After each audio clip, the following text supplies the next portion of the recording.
Est-ce que vous vous rappelez du quiz des BZ chez Cyprien auquel j'avais participé et durant lequel j'avais explosé la concurrence?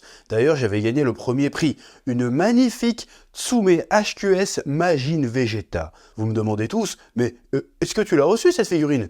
Oui, elle a mis 2 ans à arriver, mais j'ai fini par l'avoir. Et vous savez quoi? L'un d'entre vous va pouvoir la recevoir chez lui. Pour ce faire, il suffit de participer à la campagne de précommande d'Isekaira. Et oui, pour ça, il suffit de précommander un pack d'une valeur supérieure ou égale à 50 € et ça vous mettra d'office dans la liste pour le tirage au sort du futur gagnant. Le tirage au sort aura lieu à la fin de la campagne. Je vous rassure tout de suite, si vous avez déjà fait l'acquisition d'un pack d'une valeur supérieure ou égale à 50 €, vous êtes d'ores et déjà sur la liste. Donc dépêchez-vous vite de participer. Parce que voilà, tu mets 50 balles, tu repars avec une Tsume qui vaut bien plus, ça vaut largement le coup. Eh oui. Et maintenant, un petit point campagne, nous avons dépassé les 200% à l'heure où je tourne cette vidéo, on approche les 210% d'objectifs de campagne, on est très content, ça se passe très bien. Et pour fêter ça, on a décidé de vous larguer le chapitre prologue d'Isekaira dans sa version audio.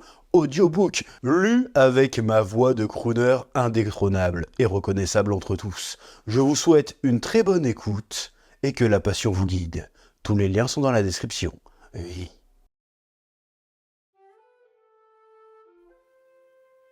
Atchoum!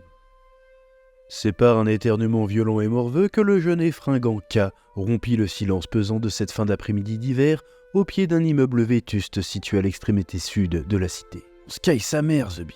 K mit la main à sa sacoche imitation Vuitton et en sortit un stick roulé avec soin et habileté qu'il porta à ses lèvres avant de l'allumer. Alors que la vapeur de la première taffe inonda ses poumons, déjà bien entamés par quelques années de consommation, son regard s'attarda sur le haut des bâtiments HLM qui lui faisaient face. Ces barres de béton éreintés par les années et parcourus de fissures et de moisies étaient baignées dans la douce lumière chaleureuse du soleil d'hiver, ce qui leur donnait un aspect de ruine antique laissée là par une quelconque civilisation disparue. K se laissa rêvasser devant cette vision, mais revint rapidement à la réalité au moment où il exhalait l'amère fumée de ses bronches. Cela faisait environ 3 heures qu'il faisait le pied de grue attendant que quelques clients viennent lui acheter du matos, en vain.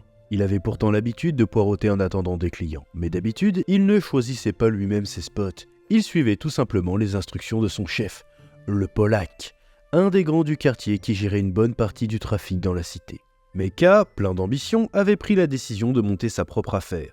Aussi, il décida de faire son business en dehors des rintés du Polak, et se posa donc au sud, la zone de la cité quasiment à l'abandon où résident des vieux, pour la plupart complètement alcooliques et en fin de vie. Pas la clientèle visée. Leur shit à eux, c'était la villageoise, la 8-6 et autres Cronenbourg, un vice au moins aussi néfaste que ce que contenait la sacoche de K, mais beaucoup plus accepté culturellement, et surtout beaucoup plus légal. K commença à s'impatienter, le froid commença à sérieusement lui mordre les extrémités et la chaleur que lui apportait son bédo était bien dérisoire. De plus, la batterie de ses AirPods venait de le lâcher. « Nique sa mère la pute là, vas-y quelle journée de merde, c'est abusé !» « Bah alors, t'as serré ou quoi ?» entendit K dans son dos alors qu'il était en train de frapper du pied de frustration comme un enfant de 8 ans. Il s'agissait de son meilleur ami, J, un jeune Renois fringant d'1,85 m, portant un jean, une paire de Jordan et un hoodie noir traversé par un sac en bandoulière. Une tenue typique d'un étudiant de la fac sans histoire. Il était posé à côté de son vélo. K se rendit compte que leur différence d'accoutrement suffisait à lui seul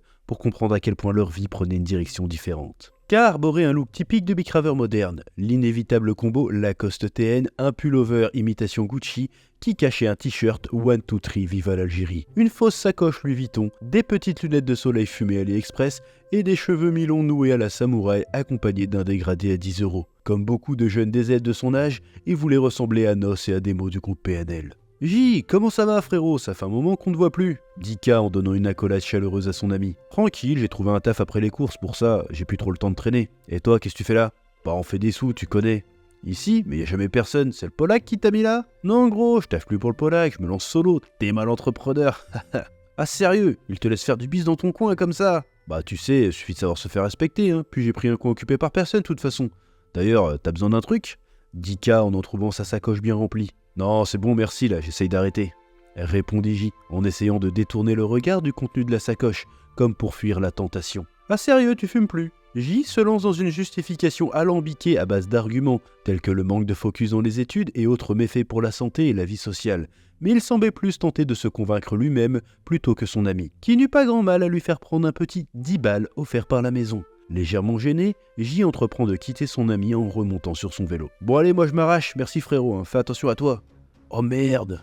lâcha K, choqué par la vision d'une dizaine de gars énervés qui avançaient depuis le bout de la rue. Le groupe était mené par un grand gaillard au crâne rasé et à la barbe blonde, qui avait un air particulièrement hostile. « K, tu as bien demandé l'autorisation du Polac pour t'installer ici, hein ?» demanda J, avec aucun espoir que son ami réponde par la positive. K n'avait même pas entendu la question. Il détalait déjà à toutes jambes dans la direction opposée. Objectif, mettre un maximum de distance entre Sémich et la bande du Polac, parce que si jamais il le rattrapait... J resta figé sur place tandis que le Polac et ses hommes passaient tout près de lui au pas de course et en lançant des dizaines de mots bien fleuris à l'intention de leur désormais proie. Alors qu'il voyait K bifurquer au croisement, J enjamba son nouveau vélo et partit à toute berzingue dans la direction opposée. Ah, fait chier! Les poumons de K étaient en feu, à tel point que l'espace d'une demi-seconde, il s'était fait la remarque que, décidément, fumer autant n'était pas une bonne idée. En revanche, il ne sentait pas du tout ses jambes, qui semblaient se mouvoir par leur volonté propre. Il n'osait pas regarder derrière lui pour savoir si ses poursuivants le suivaient toujours. Il ignorait même à quelle distance il se trouvait. Il ignorait totalement depuis combien de temps est-ce qu'il courait. 1 minute, 5, 10. Tout ce qu'il savait, c'est qu'il ne devait surtout pas s'arrêter. Soudain, son cœur fit un bond dans sa poitrine. Il venait de sentir son pied glisser sur quelque chose, et ce quelque chose allait le faire chuter. Juste avant que son dos ne frappe le sol, une peau de banane passa devant ses yeux. « Sérieusement ?» pensa-t-il avant de s'étaler comme un gros étron sur le trottoir. Il n'eut pas le temps d'encaisser la douleur. La panique d'être attrapé le fit se relever presque immédiatement, alors que l'ensemble de son corps vibrait encore sous l'impact. Ses poursuivants n'étaient plus qu'à quelques pas derrière lui. Il était soudain envahi par le désespoir, persuadé qu'il allait être pris et que 1000 sévices lui seraient infligés. Il repensa à très court instant à la vie qu'il avait menée jusqu'ici. Une boule de regret s'était logée dans sa gorge. Peut-être aurait-il mieux fait de suivre l'exemple de J, aller à la fac et arrêter les conneries. Il ferma les yeux, résigné, quand soudain une voix l'arracha au désespoir. « Monte, putain, monte !» C'était J. Il avait fait le tour du bloc et était venu aider son vieux pote à se sortir de la galère. Des larmes de joie reconnaissante commençaient à poindre dans les yeux de K. Mais pas le temps pour les jérémiades. Il grimpa à l'arrière de J et ce dernier se mit à pédaler comme si sa vie en dépendait. C'était le cas, s'éloignant de la horde hargneuse qui les menaçait. « Putain, j'y crois pas, merde !»